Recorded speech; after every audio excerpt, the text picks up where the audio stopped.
हाँ जी, अस्सलाम वालेकुम स्टूडेंट्स। आज हम डिस्कस करेंगे charge to mass ratio of electron. 19वीं सदी के शुरू में ही जब जे थॉमसन साहब ने इलेक्ट्रॉन को दरियाफ्त कर लिया, बल्कि 1897 में जब इलेक्ट्रॉन दरियाफ्त हुआ तो इंसान ने कोशिश की कि इलेक्ट्रॉन के बारे में और भी इंफॉर्मेशन हासिल की जाए। तो ये जो चार्ज टू मास रेशो है, ये भी जे थॉमसन साहब ने एक एक्सपेरिमेंट किया जिसकी मदद से हमें इलेक्ट्रॉन के बारे में और भी काफ़ी इन्फॉर्मेशन मिली। बल्कि हम अगर चार्ज टू मास रेशो और भी पार्टिकल्स का मालूम करते हैं तो उससे भी हमें डिफरेंट पार्टिकल्स के बारे में इन्फॉर्मेशन मिलती है।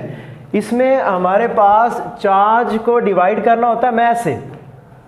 जे थॉमसन साहब ने एक्सपेरिमेंटली ये मालूम किया कि इलेक्ट्रॉन के चार्ज और मास की रेशो कितनी होती है। अगर आप किसी भी पार्टिकल की charge to mass ratio find कर लें तो उन पार्टिकल्स के बारे में हमें काफ़ी इन्फॉर्मेशन मिलती है। जैसे अगर हमारे पास दो आइडेंटिकल पार्टिकल्स हों, एक जैसे पार्टिकल्स हों जिन पे चार्ज भी एक जैसा हो और उनका मास भी एक जैसा हो, तो उनकी charge to mass ratio equal होगी। और अगर किसी पार्टिकल का मास ज़्यादा हो, जैसे प्रोटॉन है, प्रोटॉन का मास जो है वो इलेक्ट्रॉन से ज़्यादा है और चार्ज दोनों का बराबर है, अगर हम इन दोनों की charge to mass ratio find करें तो उससे हमें क्या रिजल्ट मिलेगा कि इलेक्ट्रॉन का चूँकि मास कम है, इस वजह से इलेक्ट्रॉन की चार्ज टू मास रेशो ज़्यादा होगी विद रिस्पेक्ट टू प्रोटॉन। और अगर आपको इलेक्ट्रॉन का मास नहीं पता, क्योंकि जब इलेक्ट्रॉन दरियाफ्त हुआ तो उसके चार्ज का भी नहीं पता था, मास का भी नहीं पता था, और आप सीख चुके हैं कि मिलिकन साहब ने इलेक्ट्रॉन पे चार्ज मेजर किया और मास की मेजरमेंट भी चल रही थी। तो अगर चार्ज का पता चल जाए तो आप charge to mass ratio experimentally measure करके आप मालूम कर सकते हैं कि किसी पार्टिकल का मास कितना है। ऐसे ही चार्ज टू मास रेशो अगर आप अल्फा पार्टिकल की मालूम करें, अल्फा पार्टिकल के बारे में हमने चैप्टर 21 में पढ़ना है। ये हीलियम का न्यूक्लियस होता है, इसके अंदर 2 प्रोटॉन्स होते हैं और 2 न्यूट्रॉन्स होते हैं। तो इस तरह आप चार्ज पार्टिकल कोई भी है उसकी चार्ज टू मास रेशो आप फाइंड कर सकते हैं। उससे आपको ये पता चल जाएगा कि इन पार्टिकल्स के मैसेज किस तरह वेरी कर रहे हैं। जैसे आपके पास हाइड्रोजन के 3 आइसोटोप्स हैं, प्रोटियम है, ड्यूट्रियम है, ट्रीटियम है। तीनों पे चार्ज एक जैसा है क्योंकि इनके न्यूक्लियाई में एक ही प्रोटॉन है, लेकिन ड्यूट्रियम के न्यूक्लियस में एक प्रोटॉन भी है और साथ में एक न्यूट्रॉन भी है। और जो ट्रीटियम है उसके न्यूक्लियस में एक प्रोटॉन है और 2 न्यूट्रॉन है। इनकी charge to mass ratio find करके आप इनको अलग कर सकते हैं। अगर आप मैग्नेटिक फील्ड के अंदर चार्ज पार्टिकल्स को इंसर्ट करवाएं तो इस मैग्नेटिक फोर्स लगती है, और मैग्नेटिक फोर्स जब लगती है तो चार्ज पार्टिकल जो है वो सर्कुलर पाथ में मूव करना शुरू कर देगा। और अगर डिफरेंट पार्टिकल्स होंगे तो डिफरेंट सर्कल्स में रिवॉल्व करेंगे, जिस वजह से आप उनको अलग भी कर सकते हैं। हम एक टॉपिक पढ़ेंगे चैप्टर 21 में, मास स्पेक्ट्रोग्राफ। क्या मास स्पेक्ट्रोग्राफ की मदद से डिफरेंट आइसोटोप्स को अलग कर सकते हैं। तो आइए स्टूडेंट्स, आज के टॉपिक की तरफ हम आगे बढ़ते हैं कि हम कैसे मेजर कर सकते हैं charge to mass ratio of electron. और उससे पहले ये मैंने एक पॉइंट लिखा है, charge to mass ratio of neutron is equal to 0। Electron पे चूंकि चार्ज होता है इस वजह से उसकी कोई ना कोई चार्ज टू मास रेशो आ सकती है, लेकिन न्यूट्रॉन के ऊपर तो कोई चार्ज होता ही नहीं है, तो इसलिए उसकी चार्ज टू मास रेशो क्या होती है, 0 होती है। तो सिचुएशन हमारे पास इस वक्त ये है कि हमारे पास ये मैग्नेटिक फील्ड हमने अप्लाई किया है, आप देख रहे हैं क्रॉस में हमने शो किया है। इसका मतलब है कि जो मैग्नेटिक फील्ड B है उसकी डायरेक्शन क्या है, into the paper, into the paper है। और अगर हमने magnetic field into the paper apply किया हुआ है यूनिफॉर्म मैग्नेटिक फील्ड के अंदर, हम अगर बीम ऑफ इलेक्ट्रॉन को मूव करवाएं तो ये मैग्नेटिक फोर्स लगेगी यहाँ पे और इलेक्ट्रॉन जो है उसका पाथ चेंज हो जाएगा। हम सपोज करते हैं कि जब इलेक्ट्रॉन जो है वो यहाँ पर पहुँचा है तो उसकी वेलोसिटी थी इस तरफ को, इस पॉइंट पर उसकी वेलोसिटी की ये डायरेक्शन है। और इस पॉइंट पर अगर हम चेक करें कि मैग्नेटिक फोर्स कितनी लग रही है, तो आपने पढ़ा हुआ है कि मैग्नेटिक फोर्स जो होती है वो बराबर होती है क्यू वी क्रॉस बी। चूंकि हम इलेक्ट्रॉन की बात कर रहे हैं तो हम क्यू की जगह पे -e लिख सकते हैं, और नेगेटिव हमें बताएगा डायरेक्शन ऑफ फोर्स।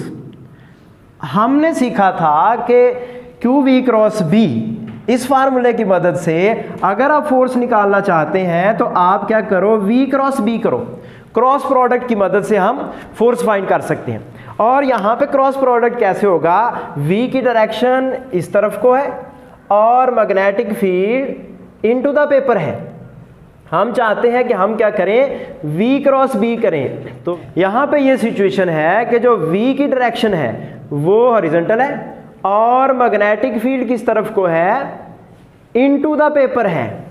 और मैग्नेटिक फील्ड अगर इनटू द पेपर है तो फिर फोर्स कैसे लगेगी, आप v क्रॉस b करोगे तो अपवर्ड फोर्स लगनी चाहिए। हमारे पास ये सिचुएशन है कि magnetic field into the paper है और वेलोसिटी इस तरफ है, तो मैग्नेटिक फोर्स पॉजिटिव चार्ज पे ऊपर की तरफ लगेगी, और यहाँ पे चूंकि नेगेटिव चार्ज है तो इसके ऊपर डाउनवर्ड लगेगी। तो यहाँ पे हम मैग्नेटिक फोर्स की डायरेक्शन डाउनवर्ड शो कर सकते हैं। और फिर हर पॉइंट पर ये फोर्स लग रही है। मैं इस पॉइंट को अगर सिलेक्ट कर लूँ, यहाँ पर चार्ज पार्टिकल पहुँचा है तो यहाँ पे उसकी वेलोसिटी की डायरेक्शन होगी डाउनवर्ड। अब अगर वेलोसिटी की डायरेक्शन डाउनवर्ड हो गई है, magnetic field into the paper है, मैग्नेटिक फील्ड जो है वो इनटू द पेपर है, वेलोसिटी डाउनवर्ड है, तो हम v क्रॉस b करना चाहते हैं कि हम उंगलियों को ऐसे रोटेट करेंगे।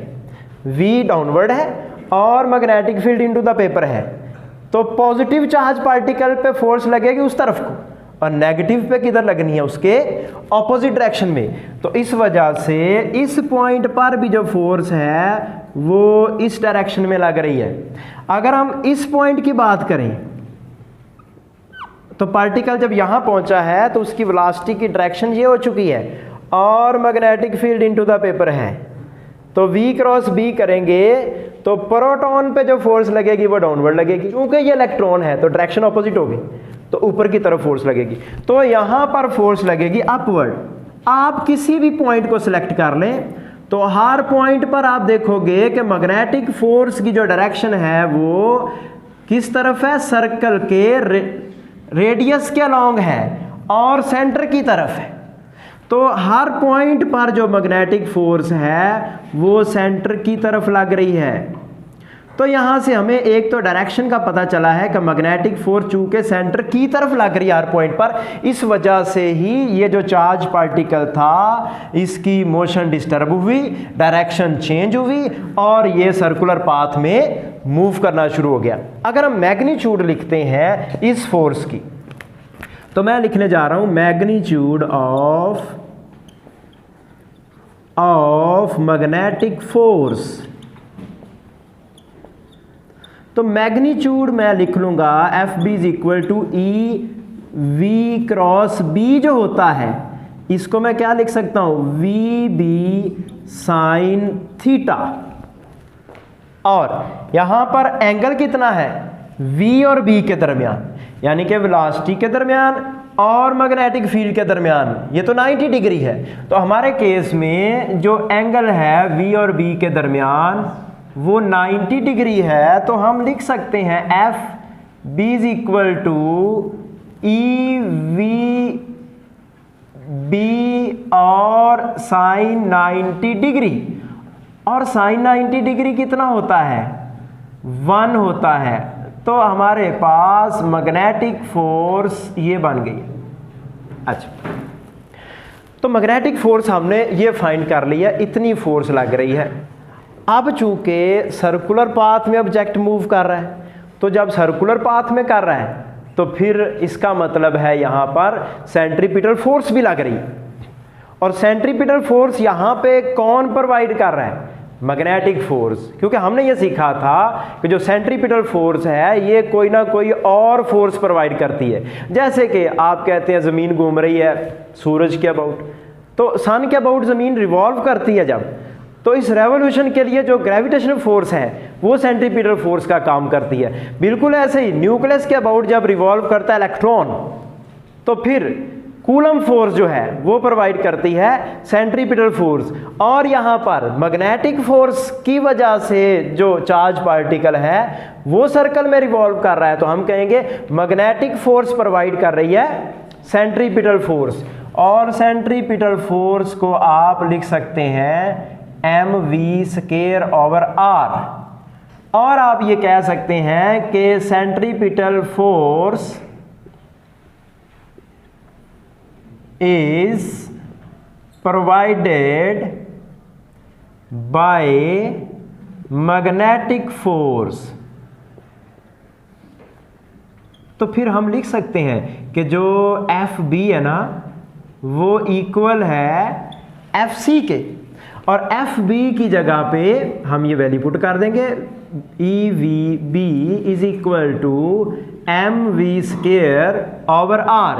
एक v तो कैंसिल हो गया, वेलोसिटी है, और मैंने इसको थोड़ा रीअरेंज किया, इस मैच को मैंने इस तरफ ला के डिवाइड कर लिया और इस b को इधर ले जाके डिवाइड कर दिया।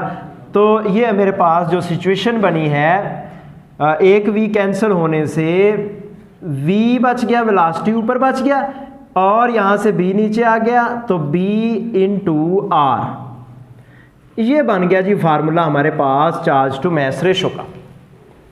अब आप चाहते हैं कि इस फार्मूले की मदद से आप ये मालूम कर सकें भी चार्ज टू मास रेशो कितनी है, तो उसके लिए आपको पता होना चाहिए वेलोसिटी का, वेलोसिटी की मैग्नीट्यूड है, आप स्पीड कह सकते हैं, स्पीड का पता होना चाहिए, और साथ में रेडियस का पता होना चाहिए। कौन सा रेडियस? जिस सर्कल में ये रिवॉल्व कर रहा है पार्टिकल, उस सर्कल के रेडियस का पता होना चाहिए, साथ में मैग्नेटिक फील्ड का।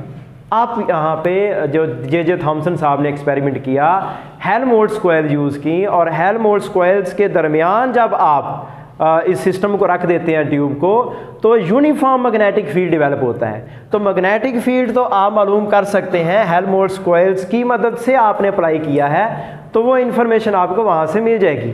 हमें इन्फॉर्मेशन चाहिए रेडियस की और साथ में वेलोसिटी ऑफ इलेक्ट्रॉन्स। तो सबसे पहले हम रेडियस मालूम करने की कोशिश करते हैं। तो अब हम लिखते हैं डिटर्मिनेशन ऑफ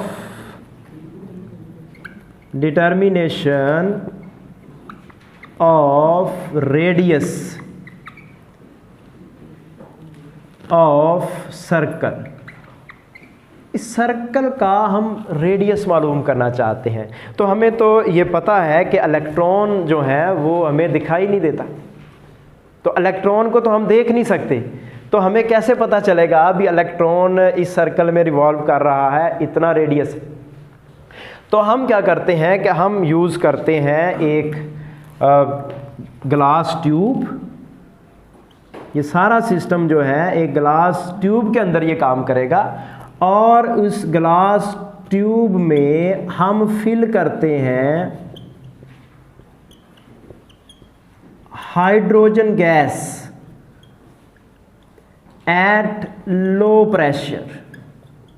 याद रखें ये जो लो प्रेशर है इसका मतलब ये है कि आपके पास एक ग्लास ट्यूब है, उसके साथ आपने वैक्यूम पंप लगाया, उसमें से काफ़ी सारी हवा जो है आपने निकाल दी है, प्रेशर लो हो चुका है।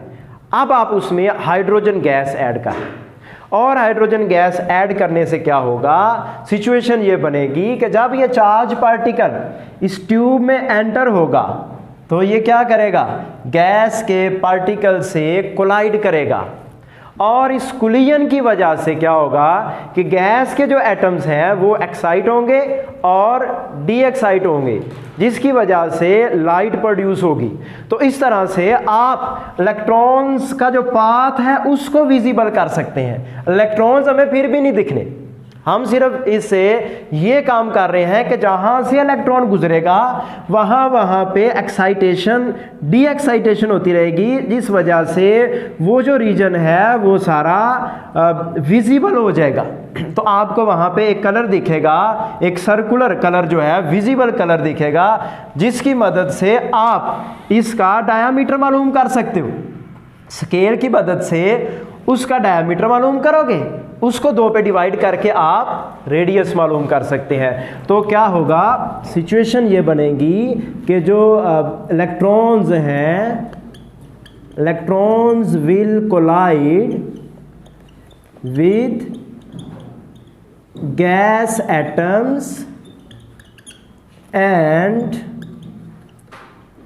atoms will excite on de-excitation जब होगी, a visible light will be emitted। जब विजिबल लाइट निकलेगी तो उससे ये होगा कि जो इलेक्ट्रॉन्स हैं उनका पाथ जो है, path of electrons will become visible, ये विजिबल हो जाएगा। और हम डिटरमिन कर लेंगे डायामीटर एंड हेंस रेडियस।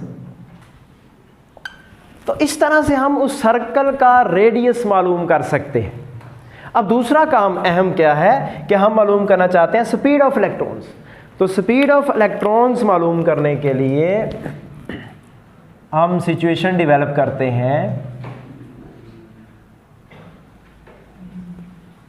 याद रखें, इलेक्ट्रॉन्स की जो वेलोसिटी है उसकी सिर्फ डायरेक्शन चेंज हो रही है, यहाँ पे मैग्नीट्यूड उसकी कांस्टेंट रहेगी। चूंकि चार्ज पार्टिकल जो हैं वो यूनिफॉर्म मैग्नेटिक फील्ड में रिवॉल्व कर रहे हैं, इस वजह से जो वेलोसिटी है उसकी मैग्नीट्यूड एक जैसी रहेगी और उसकी डायरेक्शन चेंज होती रहेगी। अब हम स्पीड मालूम करना चाहते हैं। तो आप देखें कि इलेक्ट्रॉन्स को हमने कुछ इनिशियल वेलोसिटी दी थी जिसकी वजह से वो मैग्नेटिक फील्ड तक पहुंचे थे। वो वेलोसिटी कैसे दी हमने कुछ पोटेंशियल डिफरेंस डेवलप किया होगा। पहले हमने जो है इलेक्ट्रॉन्स प्रोड्यूस किए, थर्मियोनिक एमिशन करवा के इलेक्ट्रॉन्स निकले, उनकी बीम बनी और फिर हमने उस बीम को एक्सलरेट किया पोटेंशियल डिफरेंस अप्लाई करके। बैटरी की एनर्जी यूज़ की हमने और इलेक्ट्रॉन एक्सेलरेट हुए, उनको कुछ वेलोसिटी मिली, उस वेलोसिटी से वो इलेक्ट्रॉन जो है मैग्नेटिक फील्ड में पहुंचे, फिर डिफ्लेक्शन की फोर्स लगी और इलेक्ट्रॉन का जो पाथ है वो सर्कुलर हो गया। तो अब हम देखेंगे कि जितनी बैटरी ने एनर्जी सप्लाई की है इलेक्ट्रॉन को एक्सेलरेट करने में, वही तो इलेक्ट्रॉन की काइनेटिक एनर्जी बनने वाली है। अगर हम ये कहें कि हमने पोटेंशियल डिफरेंस अप्लाई किया था V के बराबर और जो चार्ज है इलेक्ट्रॉन पे वो E के बराबर है, तो एनर्जी सप्लाइड टू इलेक्ट्रॉन्स हम मालूम कर सकते हैं।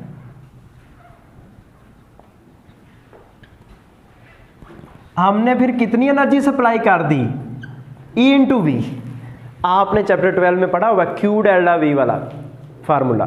तो Q की जगह पे हमने E लिख दिया, पोटेंशियल डिफरेंस चूंकि V है तो हमने V लिख दिया। तो इतनी एनर्जी सप्लाई की है, जिस वजह से क्या हुआ है कि इलेक्ट्रॉन्स को मिली है काइनेटिक एनर्जी। तो हम लिख सकते हैं kinetic energy gained by electrons वो हो जाएगी हाफ mv²। तो जितनी हम सप्लाई कर रहे हैं बैटरी की मदद से उनको एनर्जी, उतनी ही एनर्जी वो गेन कर रहे हैं according to law of conservation of energy.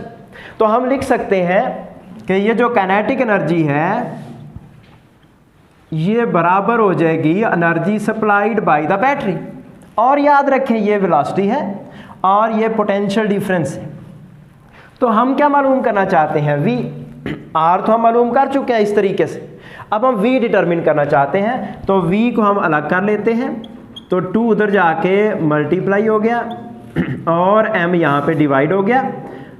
और अगर हम इसका स्क्वायर रूट ले लें तो ये हो जाएगा 2ev over m square root. इस तरह से हमारे पास स्पीड आ जाएगी और इसको हम यूज़ कर लेंगे इक्वेशन नंबर 1 में। तो इक्वेशन 1 में V चाहिए था, वो हम पुट कर देते हैं। तो उससे हमारे पास ये बन जाएगा formula E/m is equal to 2EV/m square root divided by B into R। अब इस फार्मूले को देखें तो आपको m इधर भी दिख रहा है, उधर भी दिख रहा है, e इधर भी दिख रहा है, उधर भी दिख रहा है। हम चाहते हैं कि एक ही जगह पे दिखे, तो हम ये स्क्वायर रूट ख़त्म करके इसको सॉल्व करना चाहते हैं। तो अब हम इस इक्वेशन में जो है E/m अलग करना चाहते हैं, तो हम क्या करेंगे, दोनों साइड पे स्क्वायर ले लेंगे। तो अब स्क्वायर करने से स्क्वेयरिंग बोथ साइड्स, तो सिचुएशन ये बन जाएगी E²/m² is equal to 2EV/m into B²R²। और यहाँ से E/m जो है वो हो जाएगा 2EV/B²R²। ये हमारे पास एक फाइनल फार्मूला बन गया है। E/m is equal to 2V/B²R²। और इस फार्मूले में आप V का आपको पता है, चूंकि आपने खुद पोटेंशियल डिफरेंस अप्लाई किया था और इलेक्ट्रॉन एक्सेलरेट हुए थे। ऐसे ही मैग्नेटिक फील्ड आपने अप्लाई किया था, इसका भी आपको पता है। और साथ में रेडियस जो है वो हम मालूम कर चुके हैं, हाइड्रोजन गैस इसमें फिल करके इलेक्ट्रॉन्स के पाथ को विजिबल करके, तो हमें रेडियस का भी पता चल गया। तो ये सारी नाउन वैल्यूज इसमें हम अगर पुट करें तो हमारे पास एक्सपेरिमेंटल वैल्यू आएगी E/m की, और जो एक्चुअल वैल्यू है वो हम यहाँ लिख चुके हैं 1.76 × 10⁻11 कूलम पर kg। और अगर आप प्रैक्टिकल करते हैं तो जो भी रिजल्ट आएगा यहाँ पे उसको आप एक्चुअल से कंपेयर कर सकते हैं और परसेंटेज एरर भी फाइंड कर सकते हैं। तो ये था जी आज का आर्टिकल। अल्लाह हाफिज़।